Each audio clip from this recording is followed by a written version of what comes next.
In this video, you will experience Medinah first ever bird sanctuary in Medinah, which is located near Masjid Quba.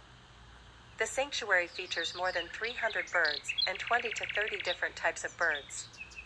This sanctuary is a must-visit for bird lovers, and it is a bird's paradise. This kind of event is happening for the first time in Medinah. The families and tourists can visit anytime from 7 a.m. to 7 p.m. Ossia Sanctuary is located near Masjid Quba. Sanctuary owner Hamza Al-Hujaili was inspired to open the place after seeing visitors to Quba Mosque buying food pellets to feed pigeons. So, he decided to open a place where visitors could experience this pleasant feeling amid charming nature and a more sedate atmosphere. Ossia Sanctuary features many types of birds of all colors and sizes. Visitors will enjoy wandering among the trees while bird spotting. Artificial rainfall, complete an unforgettable experience. Visitors can also sit in secluded areas and enjoy a cup of coffee and tea, as well as view displays of ancient tools used in palm cultivation.